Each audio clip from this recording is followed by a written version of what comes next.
Então vai lá, pode concluir. Eu estava falando sobre o empoderamento, né, Gabriel? Para mim, hoje, o grande problema é que o sistema desempoderou o treinador e aí o treinador tem que estar num processo de empoderar atleta. Eu busco sempre empoderar meu atleta. Eu quero que meu atleta ele seja o cara que mais domine o jogo, que tenha confiança naquilo que ele faz, para ele se sentir grande dentro do campo. Eu trabalho isso em nível técnico, em nível tático e em nível emocional. Trabalho alinhado com psicologia, trabalho posturas de alto poder. Quem quiser procurar por isso, procura aí TED Talk, MCUD, vai ver sobre posturas de alto poder, são coisas importantes. Nós temos que empoderar. E eu acredito que hoje o sistema desempodera treinador. E isso é um grande problema. Então você vê hoje treinadores caindo no Brasil, no profissional, na base, porque ele é desempoderado. Ele não pode tomar decisões, porque ele tem que ficar atendendo um monte de desejos e anseios de pessoas ao redor, quando na verdade ele deveria ter autonomia para tomar a melhor decisão pelo resultado. E você vê treinadores que estão sobrevivendo hoje no Brasil por causa de multa. Então, se você fizer uma boa multa, você consegue se manter. Então, o que está dando poder para o treinador? Multa? Não pode ser isso. Nós precisamos acreditar no Geralmente processo, só os estrangeiros né? ainda, né? Eu não queria falar, mas é verdade. São os estrangeiros que trabalham em cima de multa alta, né? E porque nem os brasileiros estão conseguindo fazer grandes multas, né? Mas está errado também essa lógica do treinador se sustentar pela multa alta. É um jeito, é o que ele faz, tudo bem, está na dele. Mas o ideal seria que ele se empoderasse por outros motivos, porque as pessoas acreditam que aquele cara é o cara que mais domina o caminho da vitória. Então é o que eu busco para minha carreira. Eu quero estar num lugar de ter poder e de empoderar atleta. Porque eu acho que quando a gente faz isso, é o caminho que eu vi Klopp vencer, é o caminho que eu vi Mourinho vencer, é o caminho que eu vi o Guardiola vencer, é o caminho que eu vi o Bernardinho vencer, que eu vi o Tite vencer. Eu não acredito em outro caminho. Eu não acredito que com a fragilidade do treinador e fragilizando o atleta a gente vai ter sucesso. Então, esse é o caminho que eu penso. Então, esse é o processo para poder chegar nesse jogo que a gente quer. A gente não quer jogadores que dominem o jogo, que vão para cima, que busquem um contra um, que dominem o adversário. Então, nós precisamos empoderar, cara. Nós precisamos que o cara esteja preparado para aquilo. Técnica, tática, fisicamente, mas mentalmente também. Que o cara esteja encorajado a fazer aquilo. E quem vai fazer isso é o processo, né? Com certeza.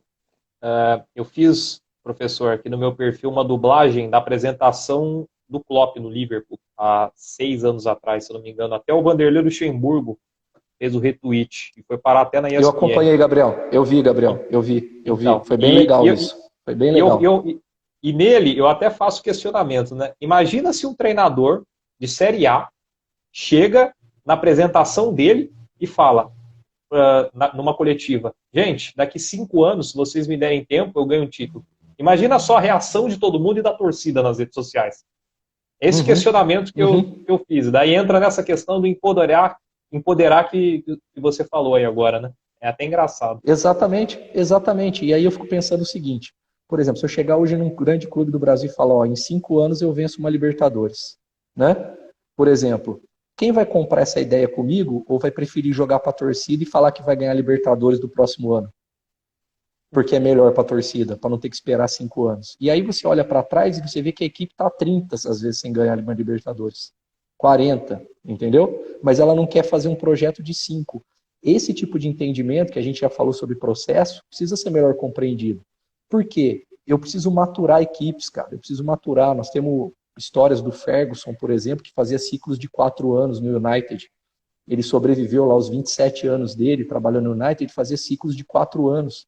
Ele sabia que quando o ciclo de 4 anos vencia, ele tinha que renovar, e os 2 anos seguintes não eram anos que ele ia talvez ter domínio dentro da Inglaterra, mas ele não ia ter domínio internacional para ele poder ganhar a Champions League. Ele ia brigar pela Champions League talvez no terceiro ou quarto ano desses ciclos. Os 2 primeiros não. Isso é cíclico, cara. É irreal eu pensar que eu tenho 30 equipes brigando pelo título, por um título, entendeu? E que todas tenham a mesma chance, não. É aquela que tiver o projeto mais amadurecido que vai conseguir chegar. Só que ninguém está disposto a passar pelo processo de amadurecimento, né? Poucos estão. E aí acho que essa é a grande... Se eu pegar e chegar para uma equipe que talvez não ganhe nenhum título há muito tempo, falar, ó, daqui 3 anos nós vamos vencer um título, talvez eu seja criticado. Só que faz 40 que ela não ganhou, nunca ganhou. E aí ela não vai entender que precisa de 3 anos para vencer, cara. Porque é processo, é processo. Para eu chegar no jogo que eu quero, para eu ter os jogadores que eu quero, para eu selecionar talento, para eu ter uma base forte, estruturada, que vai me ceder jogadores que vão contribuir com esse processo, que vai fazer dinheiro. Agora, é melhor eu falar, não, vamos montar um time, daqui 6 meses a gente está dando resultado. Pode dar certo, pode dar errado, né? Com certeza. Professor, e quais as abordagens de treinamento específica para o desenvolvimento do jogo de posição? A gente até conversava antes da live, né? E o jogo de posição ele foi montado em cima da lógica do treinamento estruturado, ou microciclo estruturado, né, do Paco Seirulo. Mas muita gente vem aplicando através da lógica da periodização tática também, né?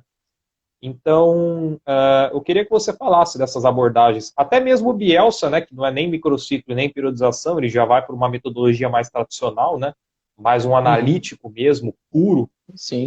Então, eu queria que você falasse um pouquinho de metodologias de treinamento para a gente poder desenvolver um jogar voltado para o jogo de posição.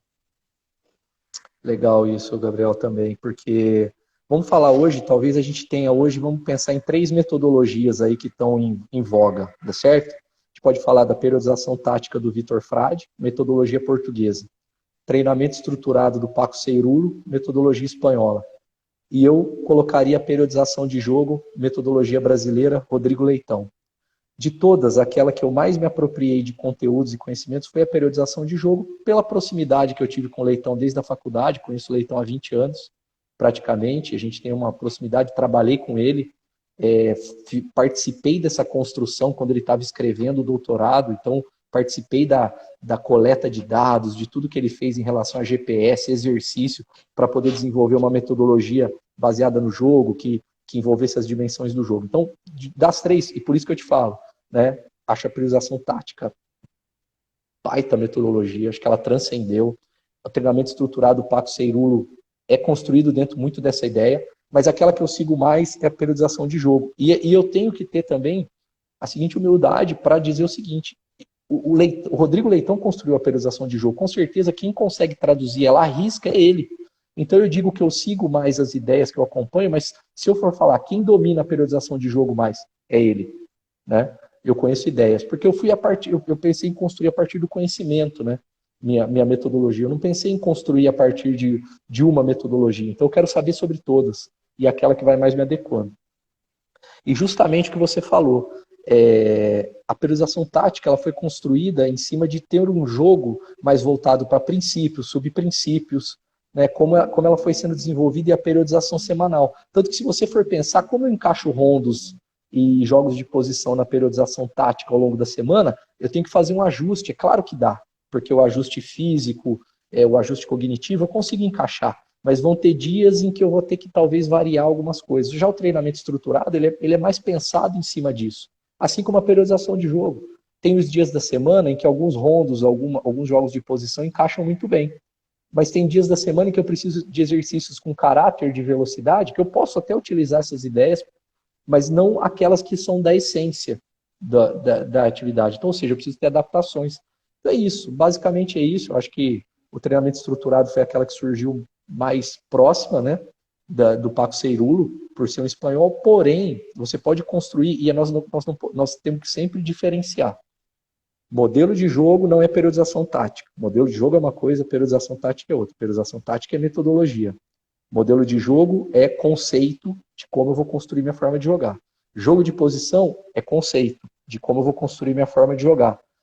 Treinamento estruturado é metodologia de treino. Envolve periodização de carga, de conteúdo, pausa, recuperação, dias da semana.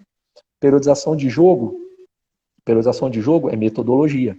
Eu posso construir modelos de jogo dentro da periodização de jogo. Eu posso construir jogo de posição dentro da periodização de jogo. Então, nós não podemos confundir o que é metodologia com o que são conceitos para se construir um jogar. São coisas diferentes, né? Então, a gente tem que diferenciar isso para a gente não colocar tudo no mesmo pacote. Com certeza. E, professor, teria como a gente encaixar num futebol hoje tão intenso uma metodologia mais tradicional, como eu até falei do Bielsa, para algo tão exigente e de tanta tomada de decisão que envolve o jogo de posição? Porque a gente sabe que a cognição no jogo de posição ela fala muito alto, né? Mas ao mesmo tempo a gente tem o treinamento mais tradicional mais analítico como algo que é característico por não passar tanta cognição assim para o jogador, né? Mas para você talvez automatizar movimentos, mas não em questão de tomada de decisão, né? Pelo menos é isso que se fala. E como a gente consegue construir essa lógica do jogo de posição para uma metodologia mais tradicional aos seus olhos, professor? Então eu acabei não falando do Bielsa, né? E entra nessa questão que você está levantando. E Tranquilo, até encaixou uma justamente outra pergunta aqui. exatamente, quando a gente olha para os treinos do Bielsa, eles vão contra tudo aquilo que a gente vem defendendo no treino há 15 anos, né? Pelo menos. Que é o treino tem que ter muita tomada de decisão, né? Tem que ter um volume cognitivo tal e tal dia, porque você olha para o treino, o que eu vejo é o seguinte: o treino do Bielsa ele é muito voltado para o desenvolvimento do indivíduo, né? Você olha muito os treinos dele com movimentos marcados, e aí é uma coisa importante para a gente começar a questionar, né, Gabriel? Porque a gente também, a gente às vezes olha para o fenômeno e quer aplicar aquilo que a gente acredita naquele fenômeno, né? Então, por exemplo, Jorge Jesus no Flamengo. O time do Flamengo, para mim, era um time com movimentos mais marcados do que interpretados. Entendeu? E os treinos do Jorge Jesus, o pouco que eu consegui ter de acesso pelos vídeos e alguns da Flá TV, para mim, eram muitos movimentos marcados. Então, assim, aquilo gerava vantagens. Ah, então você quer dizer que os jogadores do Flamengo não pensavam? Jamais, não estou dizendo isso. Eu estou dizendo que o Jorge Jesus ele tinha movimentos iniciais de jogada muito marcados que liberavam espaços para que os jogadores tomassem a decisão a partir daquele espaço que foi gerado no movimento marcado inicial. Então ele tinha lá um movimento clássico do jogador de dentro no campo de ataque atacar o fundo do campo quando o jogador de fora recebia a bola. E a partir daí gerava movimento, né? A partir daí, o time dele fazia vários outros movimentos, mas aquele movimento era marcado. Ele tinha movimentos de circulação de bola muito marcados. E que a partir desses movimentos ele gerava um jogador livre, e aí a partir dali o jogador era livre para interpretar, né? Então, nós temos que às vezes entender que a gente se preocupa muito em estimular algumas coisas, e nós temos que ver que às vezes o jogo de futebol ele pede algumas rotinas, vamos chamar de rotinas. Então, por exemplo, como que o Bielsa consegue ter sucesso? Porque talvez o Bielsa ele faça coisas que são rotineiras no jogo, que vão acontecer muito, ficarem muito marcadas, e que o jogador tenha respostas muito preparadas para aquilo lá.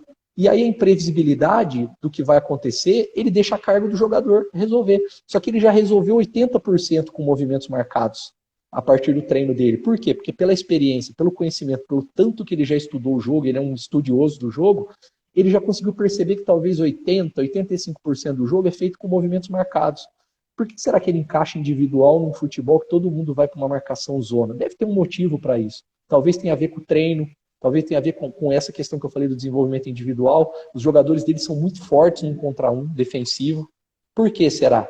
Porque talvez ele estimule isso muito em treino. O treino dele leve a isso. E aí nós temos que perceber que há uma forma de sentir o jogo, que ela é muito peculiar de cada jogador e também do treinador.